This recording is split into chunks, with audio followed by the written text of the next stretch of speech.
Venezuela breaks the silence and the balance. Let me take you back to March 24, 2024.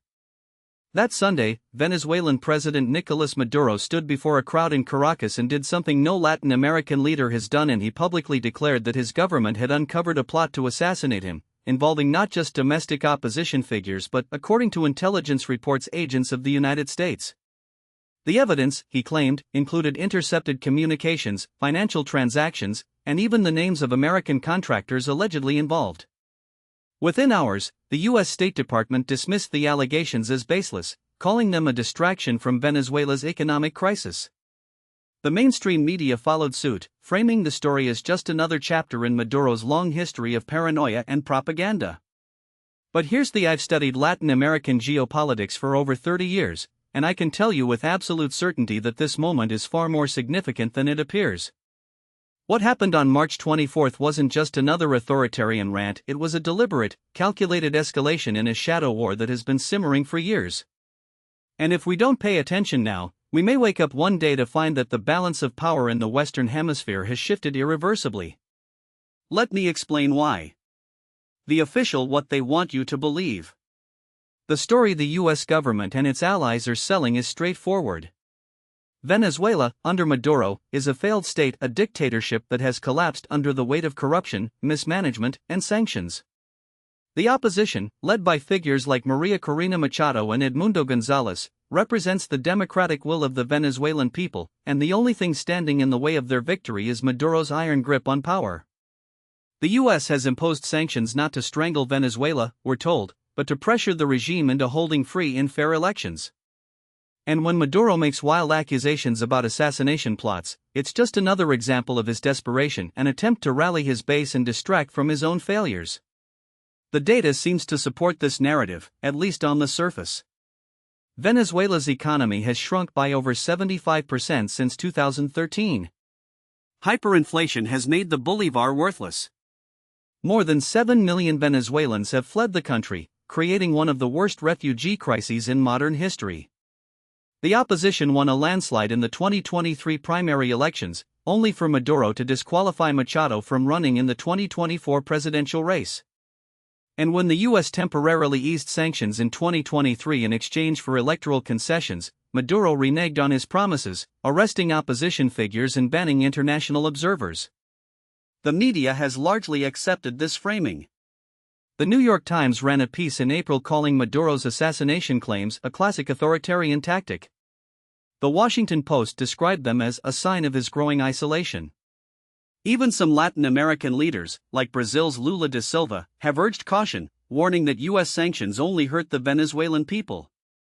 But there's a problem with this narrative. It's not just incomplete, it's actively misleading.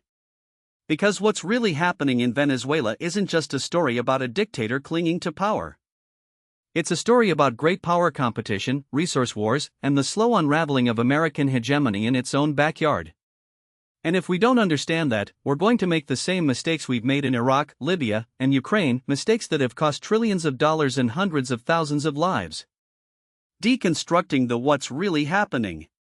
Let's start with the most obvious: is Maduro's assassination claim plausible? The short answer is yes. The longer answer is that it doesn't matter whether the specific plot he described is real, because the broader pattern of U.S. intervention in Venezuela is undeniable. I've spent years tracking declassified documents, intelligence leaks, and first-hand accounts from operatives involved in regime change operations. What I can tell you is that the U.S. has a long, well-documented history of attempting to remove leftist governments in Latin America. In 2002, the CIA backed a failed coup against Hugo Chavez. In 2019, the Trump administration openly supported Juan Guaido's self-declaration as interim president, recognizing him as Venezuela's legitimate leader despite the fact that he had never won an election. And in 2020, the U.S. indicted Maduro on drug trafficking charges, offering a $15 million bounty for his arrest, a move that was widely seen as an attempt to legitimize his removal by force. Now, let's talk about the sanctions. The U.S. government insists that its measures are targeted and designed to pressure the regime, not the people. But the data tells a different story. A 2022 study by the Center for Economic and Policy Research found that U.S. sanctions were responsible for at least 40,000 deaths in Venezuela between 2017 and 2018 alone. The sanctions have crippled Venezuela's oil industry, the country's only major source of revenue, by cutting it off from international financial systems. And they've made it nearly impossible for Venezuela to import food, medicine, and basic supplies. But here's where it gets interesting. The sanctions aren't just about pressuring Maduro, they're about controlling Venezuela's resources. Venezuela sits on the largest proven oil reserves in the world, larger even than Saudi Arabia's. And in a world where energy security is becoming a top geopolitical priority, that makes Venezuela a prize worth fighting for. The U.S. has been trying to gain control of Venezuela's oil for decades. In 2019, then National Security Advisor John Bolton openly admitted that the goal of U.S. policy was to get American commies back into Venezuela. And in 2023, when the Biden administration temporarily eased sanctions, it did so in exchange for concessions that would have allowed U.S. oil commies to re-enter the Venezuelan market. But China and Russia aren't just sitting on the sidelines. They've been making their own moves in Venezuela for years. The X did geopolitical the new great game in Latin America. Let me tell you something that most Americans don't. Venezuela isn't just a domestic crisis, it's a battleground in a much larger war for global influence. And the players aren't just the US and Venezuela. They're the US, China, Russia, and perhaps most importantly, a growing number of Latin American countries that are tired of being treated as America's backyard. First, let's talk about China. Over the past decade, Beijing has become Venezuela's largest creditor, lending the country over $60 billion, most of it secured against future oil deliveries.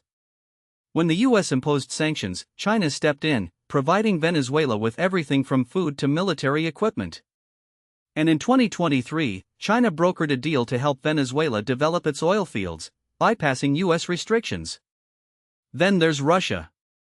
Moscow has been Maduro's most reliable ally, providing military support, intelligence sharing, and even deploying nuclear-capable bombers to Venezuela in 2018 as a show of force.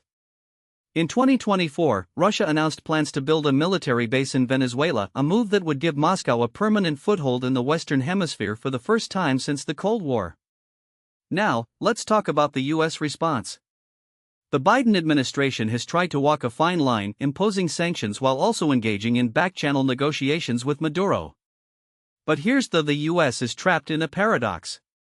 On one hand, it wants to isolate Venezuela and force Maduro out.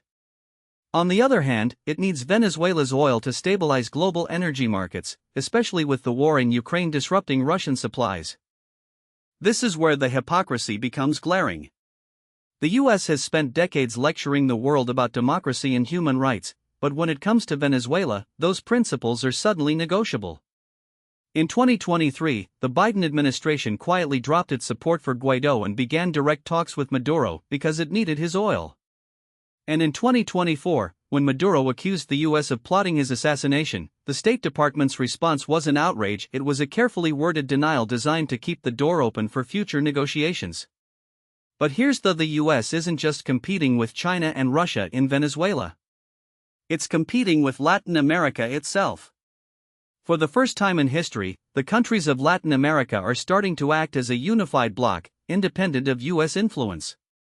In 2023, the community of Latin American and Caribbean states rejected U.S. calls to isolate Venezuela, instead inviting Maduro to regional summits.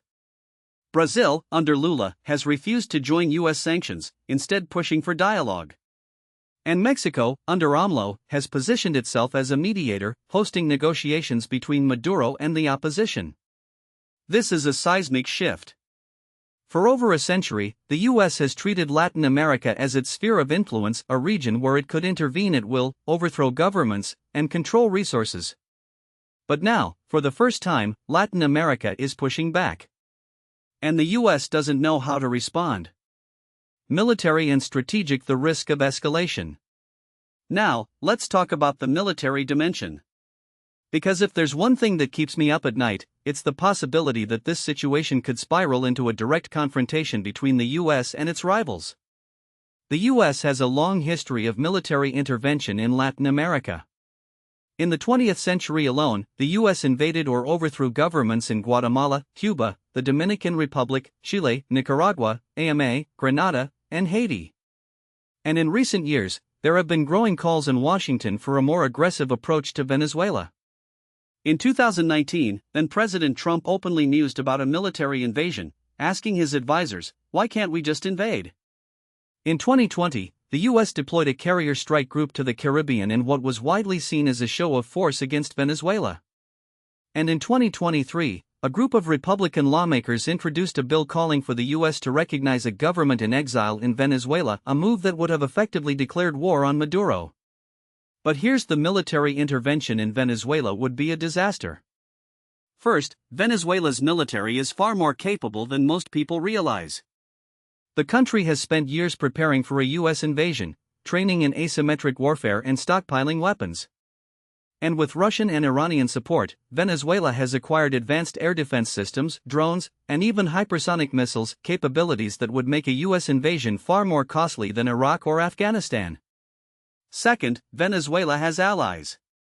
Russia has already warned that any U.S. military action would be met with a proportional response. China has said it would take all necessary measures to protect its interests. And Iran, which has been supplying Venezuela with drones and military advisors, has made it clear that it would not stand idly by. Third, and most importantly, the U.S. public is not prepared for another war.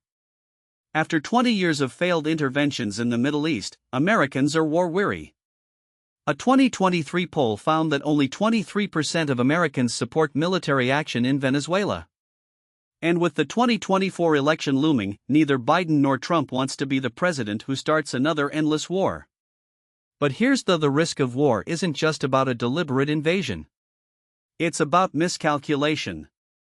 It's about a U.S. drone strike that kills a Russian advisor.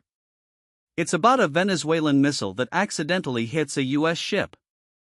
It's about a proxy conflict that spirals out of control. And that's why we need to be very, very careful. The domestic political why this matters in Washington. Now, let's talk about the domestic politics of this crisis. Because the truth is, Venezuela isn't just a foreign policy issue, it's a domestic one. In Washington, Venezuela has become a political football. For Republicans, it's a way to attack Biden as weak on communism. For Democrats, it's a way to appeal to the Latino vote, especially in Florida, where Venezuelan exiles are a powerful political force. And for both parties, it's a way to distract from domestic problems, because nothing unites Americans like a good old-fashioned enemy abroad. But here's the domestic politics are distorting U.S. strategy. The Biden administration is caught between two competing pressures. On one hand, it needs to appear tough on Maduro to satisfy the hawks in Congress. On the other hand, it needs to engage with him to secure oil supplies and prevent a refugee crisis. The result is a policy that is neither coherent nor effective. And then there's Florida. Florida is the swing state that decides presidential elections.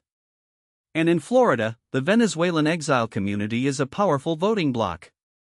In 2020, Trump won Florida by just 371,000 votes, and Venezuelan Americans were a key part of that margin. In 2024, both parties are courting them aggressively, with Biden easing sanctions to appeal to moderates and Trump promising to liberate Venezuela to appeal to hardliners. But here's the Venezuelan exile community is not monolithic. Some want regime change at any cost. Others want dialogue and reconciliation. And the U.S. government's policy is being held hostage by the most hawkish elements of that community. This is a recipe for disaster. Because when foreign policy is driven by domestic politics, it leads to bad decisions. It leads to sanctions that hurt the people they're supposed to help. It leads to military threats that escalate tensions. And it leads to a situation where the U.S. is trapped in a cycle of intervention that it can't escape. Scenario: what comes next? So where does this go from here? Let me lay out three possible scenarios, along with their probabilities. Scenario 1, the diplomatic off-ramp. In this scenario, the U.S. and Venezuela reach a negotiated settlement. The U.S. eases sanctions in exchange for free and fair elections. Maduro steps down or agrees to a power-sharing arrangement. and Venezuela begins a slow process of economic and political reform. This is the best-case scenario. But it's also the least likely. Why? Because Maduro has no incentive to give up power. He survived sanctions, coups, and mass protests. He knows that if he steps down, he'll likely face prosecution in the US or The Hague. And he's betting that China and Russia will continue to prop him up. Scenario 2, the frozen conflict. This is the most likely scenario. The US and Venezuela remain locked in a low-intensity conflict. Sanctions stay in place, but the US avoids military action. Maduro remains in power, but his regime becomes increasingly isolated. Venezuela's economy continues to stagnate, and the country becomes a failed state in all but name. This is the scenario we're in right now. And it's a dangerous one. Because frozen conflicts have a way of thawing, usually in the worst possible way. Scenario 3, the escalation. In this scenario, the situation spirals out of control. A US military strike kills a Russian or Iranian advisor. Venezuela responds by attacking a US ship or base. Russia or China intervenes directly. And before we know it, we're in a full-blown crisis, one that could draw on the entire region. This is the worst-case scenario. And while it's unlikely, it's not impossible. Because when great powers compete in a confined space, the risk of miscalculation is always high. Grand strategy: the death of liberal hegemony. Now, let me step back and talk about the bigger picture. Because what's happening in Venezuela isn't just about Venezuela. It's about the slow, painful death of American liberal hegemony. For the past 30 years, the US has operated under the assumption that it could reshape the world in its own image. It could invade countries, overthrow governments, and impose its will, all in the name of democracy and human rights. And for a while, it worked. The Soviet Union collapsed. China was still poor. And the US was the sole superpower. But that world is gone. Today, we live in a multipolar world, a world where China is the largest economy, Russia is a resurgent military power, and the global South is asserting its independence. And in this world, the US can no longer dictate outcomes. It can't invade Venezuela without consequences. It can't sanction Russia without blowback. And it can't lecture China about human rights while its own democracy is in crisis. This is the central contradiction of US foreign policy today. The US is still trying to act like the world's policeman, but it no longer has the power or the legitimacy to do so. And the result is a series of failed interventions, from Iraq to Libya to Ukraine, that have weakened America's position and strengthened its rivals. Venezuela is just the latest example. The US has spent years trying to isolate Maduro, but all it's done is push him into the arms of China and Russia. It's imposed sanctions that have hurt the Venezuelan people but left the regime untouched. And it's created a situation where the only way out is through negotiation, but negotiation requires compromise, and compromise is politically toxic in Washington. This is the pattern of empire decline. The British Empire made the same mistakes in the 19th century. The Soviet Union made them in the 20th. And now, the US is making them in the 21st. Alternatives and what we should do instead. So what should the US do? Let me be, I'm not saying we should abandon Venezuela.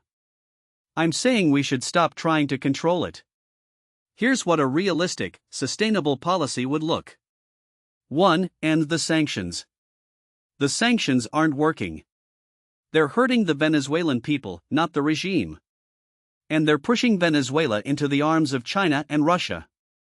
The US should lift them unilaterally, as a gesture of goodwill.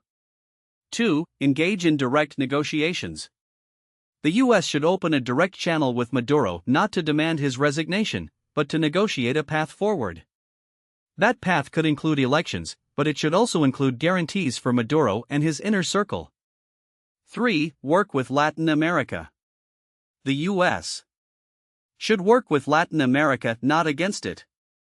The days of the Monroe Doctrine are over, and the US needs to accept that.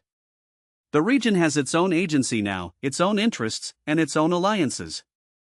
Brazil under Lula isn't going to follow Washington's lead blindly. Mexico under AMLO has its own vision for the hemisphere.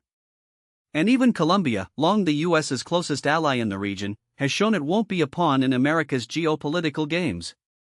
The US should be working with these countries, not trying to strong-arm them into compliance. That means supporting regional integration efforts like CELAC, not undermining them. It means treating Latin American leaders as equals, not as junior partners. Now, what most people don't realize is that this isn't just about Venezuela, it's about the future of US military power in the Western Hemisphere. For decades, the US has treated Latin America as its backyard, a place where it could intervene at will. But that era is ending, and the military implications are profound. Let me explain why this matters. The U.S. Southern Command, or SOUTHCOM, has long been the enforcer of American hegemony in the region. Its mission has been to prevent any rival power from gaining a foothold in what Washington still, anachronistically, calls its near abroad. But SOUTHCOM's influence is waning, and fast. The reason? The rise of extra-hemispheric powers, China, Russia, Iran, that are now operating in Latin America with impunity. And Venezuela is at the center of this shift. Take Russia, for example. In 2022, Maduro invited Russian nuclear-capable bombers to conduct exercises in Venezuela. The two 160 Blackjack bombers landed at Maiquetía International Airport, just miles from Caracas, in a move that was as much about signaling to Washington as it was about military cooperation. Then, in 2023, Russia announced it would reopen its military attaché office in Caracas, which had been closed since the 1990s. And just last year, reports emerged that Russia was helping Venezuela modernize its aging Soviet-era air defense systems, including the S-300 missile batteries that could complicate any future U.S. air operations in the region. Here's the uncomfortable: the U.S. no longer has the same freedom of action in Latin America that it once did. During the Cold War, the U.S. could overthrow governments in Guatemala, Chile, and Nicaragua with little consequence. Today, any attempt to do the same in Venezuela would trigger a regional crisis and possibly a direct confrontation with Russia or China. The Russians have made it clear they see Venezuela as a strategic partner. In 2019, when the US backed Juan Guaido's failed coup attempt, Russia sent military advisors to Caracas to prop up Maduro. And in 2020, when the US imposed a naval blockade on Venezuela, Russia sent a fleet of warships to the Caribbean in a show of force. China, meanwhile, has been playing the long game. It's not just about oil, though Venezuela's vast reserves are certainly part of the equation. It's about infrastructure, technology, and military cooperation.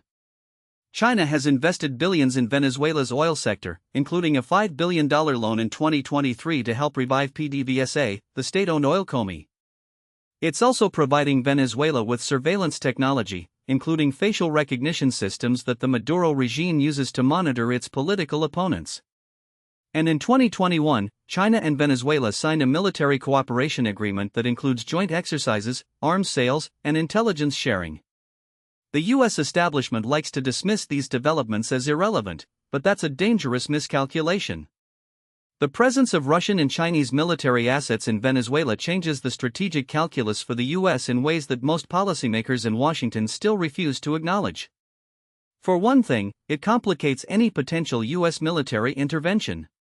The U.S. could still invade Venezuela, of course, it has the firepower. But it would no longer be a walkover.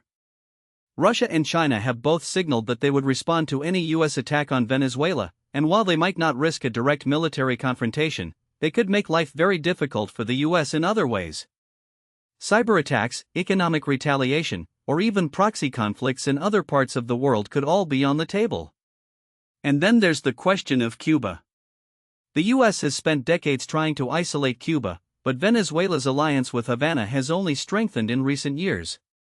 Cuba provides Venezuela with intelligence support, military advisors, and even medical personnel. In return, Venezuela supplies Cuba with subsidized oil. This relationship is a relic of the Cold War, but it's still very much alive. And if the U.S. were to attack Venezuela, Cuba would almost certainly get involved. That could mean anything from cyber attacks on U.S. infrastructure to renewed support for leftist insurgencies in Colombia or Central America. I'm not saying the U.S. should invade Venezuela. I'm saying that the military options the US once took for granted are no longer viable.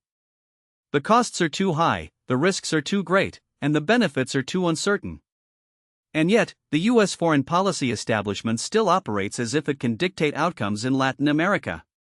That's a recipe for disaster. So what's the alternative?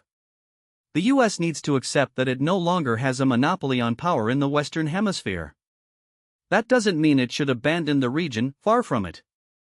But it does mean it needs to adopt a more realistic, less confrontational approach. Here's how. First, the US should stop treating Venezuela as a pariah state. That means ending the travel ban, lifting the financial sanctions, and reopening diplomatic channels. It also means recognizing that Maduro isn't going anywhere, at least not in the short term. The US should be engaging with him, not trying to overthrow him. That doesn't mean endorsing his authoritarianism, it means accepting the reality that he's the leader of Venezuela, and that any solution to the country's crisis will have to involve him. Second, the US should work with Latin American countries to create a regional framework for addressing Venezuela's crisis. The Lima Group, which was formed in 2017 to oppose Maduro, has largely collapsed. The US should be working with Brazil, Mexico, Colombia, and Argentina to create a new forum, one that includes Venezuela and that focuses on dialogue, not regime change.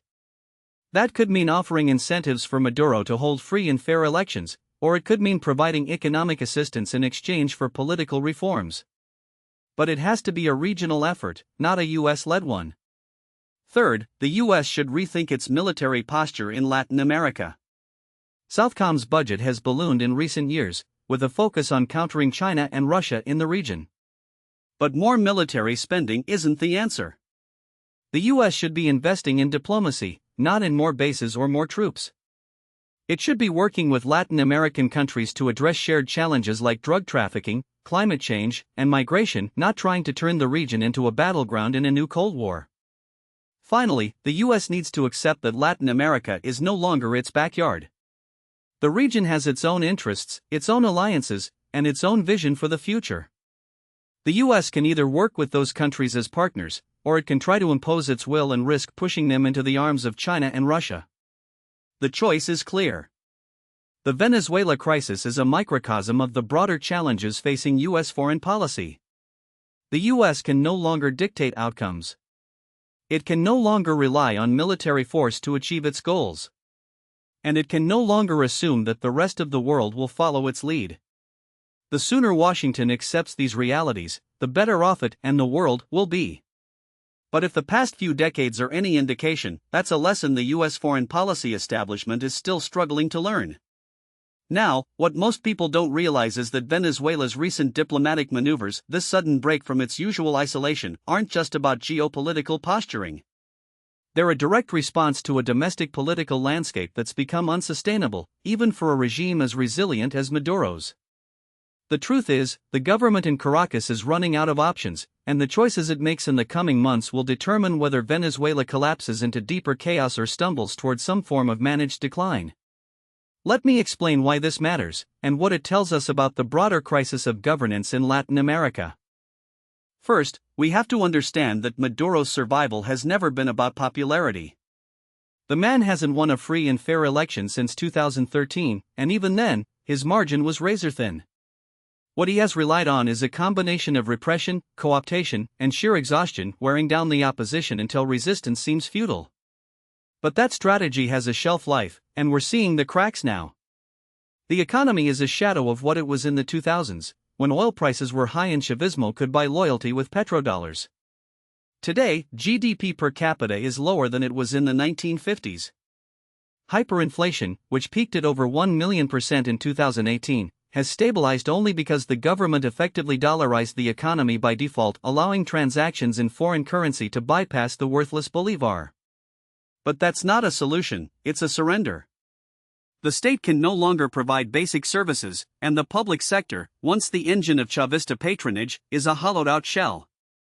Teachers, doctors, and even soldiers are leaving the country in droves. The UN estimates that over 7 million Venezuelans have fled since 2015, making this one of the largest displacement crises in the world. Here's the uncomfortable: Maduro's regime is not a monolith.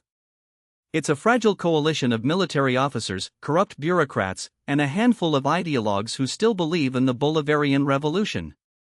And that coalition is fracturing. The military, which has been the backbone of the regime, is no longer the unified force it once was. The purge of General Raúl Baduel in 2009, once Chávez's defense minister and a key figure in the 2002 coup attempt, was the first major crack. Since then, Maduro has relied on a rotating cast of loyalists, like Defense Minister Vladimir Padrino López, to keep the armed forces in line. But loyalty in Caracas is transactional. The military's top brass has been enriched through control of food imports, gold mining, and drug trafficking. The DEA's 2020 indictment of Padrino López and other high-ranking officials for narco-terrorism was a wake-up call. It showed that the regime's survival is now tied to criminal enterprises, and that makes it vulnerable in ways it wasn't before. Now, let's talk about the opposition. For years, the narrative in Washington and Miami was that Juan Guaidó was the legitimate president of Venezuela, and that it was only a matter of time before Maduro fell. That was always a fantasy. Guaidó's interim government, recognized by over 50 countries, never had control over territory, resources, or the levers of state power. What it did have was moral authority, and even that has eroded. The opposition is deeply divided, with factions ranging from hardline anti-Chavistas to more pragmatic figures willing to negotiate. The 2021 regional elections were a turning point. The opposition participated, won some governorships, and proved that it could still mobilize voters even in a rigged system. Maduro allowed it because he needed to legitimize his rule, but it also showed that the opposition isn't going away. The question now is whether it can evolve from a protest movement into a real political force. Which brings us to the most critical: the 2024 presidential election. Maduro has already signaled that he intends to run again, despite the fact that the Constitution bars him from doing so. The opposition, for its part, is debating whether to participate. If they boycott, they risk ceding the field to Maduro and his allies. If they run, they risk legitimizing a process that's already stacked against them. The last time Venezuela held a presidential election that was even remotely competitive was 2013, when Maduro narrowly defeated Enrique Capriles. Since then, the Electoral Council has been packed with regime loyalists, opposition candidates have been barred, and voting machines have been accused of fraud. The 2018 election, which Maduro won with 68% of the vote, was widely condemned as a sham. The 2020 parliamentary elections, which the opposition boycotted, saw turnout plummet to 31%. So what happens if Maduro wins again? The most likely scenario is a continuation of the status quo, a slow-motion collapse, with the regime clinging to power through repression and foreign alliances. But there are other possibilities. One is a palace coup, where factions within the military or the ruling party decide that Maduro has become a liability. We've seen this before in Venezuela, most notably in 1992, when Hugo Chávez, then a lieutenant colonel, led a failed coup against President Carlos Andrés Pérez.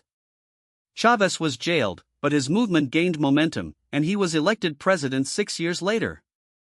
Could a similar dynamic play out today? It's possible, but unlikely. The military is too fragmented, and the opposition is too weak to capitalize on any internal fractures. Another scenario is a negotiated transition. This is what the Biden administration and some Latin American governments have been pushing for. The idea is to offer Maduro and his inner circle a way out: amnesty, sanctions relief, perhaps even a role in a transitional government in exchange for free and fair elections. The problem is that Maduro has no incentive to accept such a deal. He knows that if he loses power, he could end up in a U.S. prison, like his predecessor, Manuel Noriega. And even if he were to agree, the opposition is deeply divided over whether to negotiate with a regime it sees as illegitimate.